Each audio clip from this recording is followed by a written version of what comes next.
c'est pas bon, c'est pas une plante indigène. Pourquoi c'est pas une plante indigène? De toute façon, rien n'est indigène. Tout est en mouvement. Nous sommes tous des exotiques. Oui, excusez-moi, en fait, la question n'était pas tout à fait de Oui. cet ordre-là. Je vais répondre. Il y a effectivement une partie de ces espèces dont l'amplitude biologique est petite et inféodée à un écosystème très étroit. À ce moment-là, ces plantes-là sont fragiles. Et on peut prendre la mesure de les protéger au nom de la muséification, de sauvegarde de la biodiversité, mais on peut aussi ne pas pouvoir le faire. Et hélas, il peut y avoir des plantes qui disparaissent. On a des Sarracenia américaines qui poussent dans nos tourbières au détriment des Drosera, etc., etc. Mais en même temps, il y a aussi ce que j'appelle pas moi, c'est des scientifiques, la réponse de milieu, donc, et qui donne lieu aux écosystèmes émergents. Les écosystèmes émergents sont pour moi le reflet de l'évolution, un peu accéléré, parce que nous sommes très agités sur cette planète.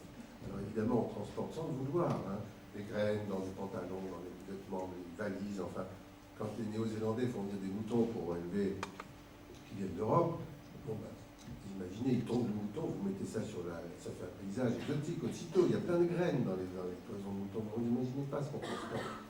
Donc de toute façon, c'est comme ça depuis longtemps en plus. Il y a même des plantes dont on ne connaît pas l'origine géographique. De noix de coco, vous ne savez pas. On ne sait pas d'où c'est originaire parce que ça circule avec des courants marins sur la couronne tropicale depuis toujours. C'est emporté et c'est déposé. Donc c'est compliqué tout ça. Je ne nie pas le fait qu'il y ait des risques qui viennent du brassage planétaire à l'encontre des mécanismes de l'endémisme, c'est-à-dire de la fabrication de la diversité en nombre qui vient de l'isolage géographique. Je l'expliquais tout à l'heure le nombre des espèces est associé au nombre d'isolements. Et plus il y a d'îles, plus il y a de possibilités que se différencie une espèce, ou les enfants d'une espèce qui vont fabriquer une nouvelle espèce. Et le nombre augmente de plus que cet isolement est plus fort et dure plus longtemps. Alors quand on à partir d'une plante mère, on a une montagne, alors à droite, à gauche, vont évoluer pendant des centaines d'années, et puis un jour, peut-être que par des graines, le vent, je sais pas quoi, ils vont se rencontrer, impossible, ils ne sont pas fertiles entre eux, ça fait deux espèces différentes, c'est ça la définition. Donc on a, à partir d'une, on en a deux. Et ainsi de suite. Ce qu'on appelle la spéciation par isolement géographique est historiquement très puissante. L'autre mécanisme, c'est la mutation. Bon, ces choses-là sont mises en péril aujourd'hui, pas la mutation d'ailleurs, mais l'isolement géographique, oui, puisqu'on n'arrête pas de remettre, finalement, on rapproche les continents et les îles pour ne faire que le continent théorique. Ce que j'appelle le continent théorique, c'est tout ça ramené ensemble. Mais la réalité biologique, c'est le continent théorique. C'est pas l'isolement. Réellement, parce que de toute façon, même si nous n'étions pas là, il y aurait des courants marins, il y aurait des oiseaux, il y aurait des animaux qui feraient ça beaucoup plus lentement. Nous le faisons beaucoup plus vite. Donc c'est spectaculaire et ça nous fait peur. C'est simplement le mécanisme de l'évolution. Nous en faisons partie de l'espèce de la nature. Nous sommes des êtres vivants. Oui, justement, à ce titre, le travail, l'œuvre humaine a fait que des milliards d'espèces sont en voie de disparition ou voire disparu aujourd'hui. Les vraies sources de la disparition des espèces, la source majeure, disons, parce qu'il y a celle-ci en est une, faible pour moi. Les sources majeures, c'est la disqualification du milieu. C'est l'impossibilité de l'eau, du sol et de l'air d'être qualitativement suffisamment bonne pour que la vie de certaines espèces puisse continuer à exister. Quand on voit arriver la Jussie, vous connaissez peut-être cette plante-là, qui est une plante aquatique, dans le marais d'Orx pour la première fois dans le sud-ouest, mais on avait fait des cultures de maïs là pendant des années et des années. On a mis des intrants à fond.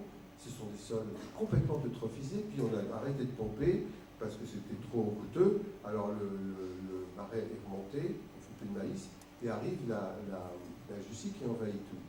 Mais merci la Jussie de pousser, vous la pousser dans une eau complètement pourrie, qui finalement extrait les nitrates, car c'est finalement les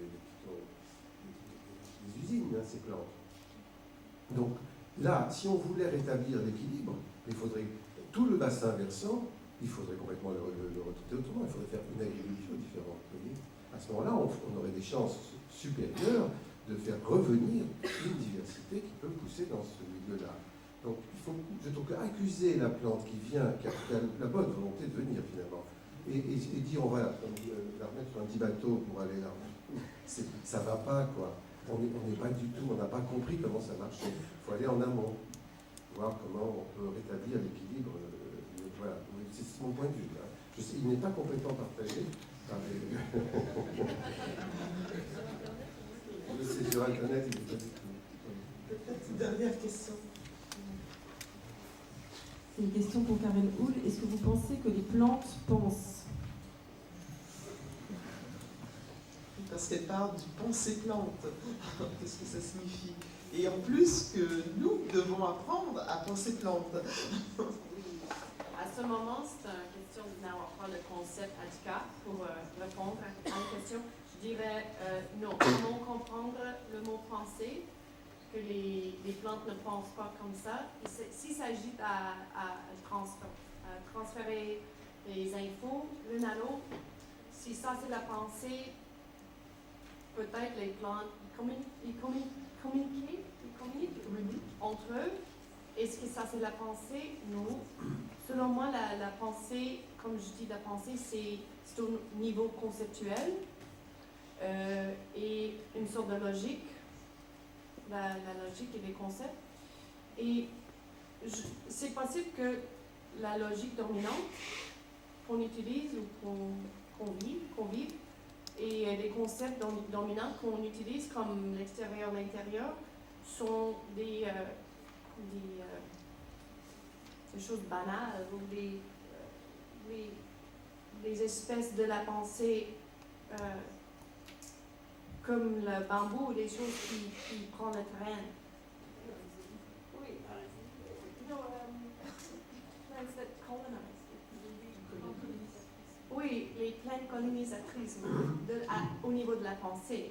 Alors, la pensée qu'on a, je pense que notre pensée est colonisée par quelque sorte de logique et concept très dominante. Et la pensée qu'on a, ce n'est pas tout le terrain de la possibilité de la pensée. Et les plantes, je ne sais pas où ils sont, mais pas exactement comme le nôtre, la nôtre.